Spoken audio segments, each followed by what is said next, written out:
आज 12 अप्रैल है। आज का दिन ह्यूमन हिस्ट्री में एक बहुत लैंडमार्क इवेंट का दिन है।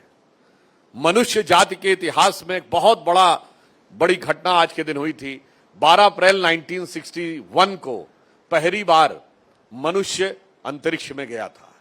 Yuri Gagarin became the first person who entered into space on 12th of April 1961। और उस दिन हम एआई के बारे में चर्चा कर रहे हैं। यानी जिस दिन टेक्नोलॉजी में एक अभूतपूर्व अकल्पनीय छलांग लगाई गई थी, उस दिन हम बैठकर टेक्नोलॉजी के एक विस्मयकारी भविष्य के बारे में विचार कर रहे हैं।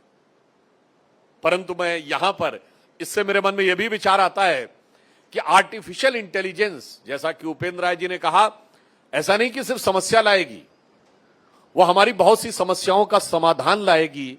और सबसे बड़ा समाधान ये निकालेगी कि जिस इंटेलिजेंस को सबसे ज्यादा इंपॉर्टेंस दी जाती है, वो ये बताएगी कि वो इंटेलिजेंस आर्टिफिशियल भी हो सकती है, इसलिए किसी को अपनी इंटेलिजेंस पे बहुत नाज करने की जरूरत नहीं है। It will also prove the artificiality of the intelligence. तो फिर महत्व किस बात का है?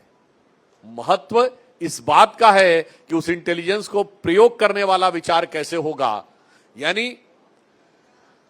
इंटेलिजेंस तो बुद्धि का क्षेत्र है, मगर मन वो चीज है जो बुद्धि को प्रेरित करती है।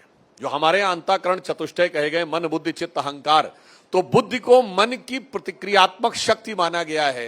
अब यहां से मैं मानता हूं कि टेक्नोलॉजी एक नए डायमेंशन में प्रवेश करेगी, जब यह समझ में आएगा कि इंटेलिजेंस तो आपने कर लिया, पर उस इंटेलिजेंस का मोटिवेशन फैक्टर कहां पे था? वो था मन। और मन अनुभूति का विषय है।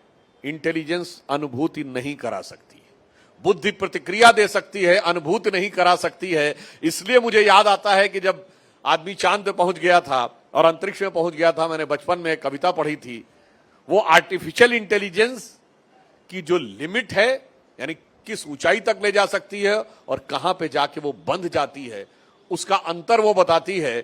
इंटेलिजेंस हमको ऐसा एनालिसिस दे देगी, ऐसे नॉलेज के बेस पे पहुंचा देगी, पर जैसा कि उपेंद्र राय जी ने कहा कि जब पूछा गया कि तुमने कैसे हरा दिया, तो उसके अंदर अनुभूति नहीं होगी।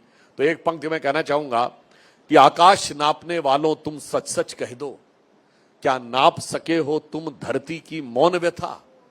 जो हरित शस्य शीतल जल से भी बुझ न सकी, वो भूख प्यास से लिखी कष्ट की करुण कथा।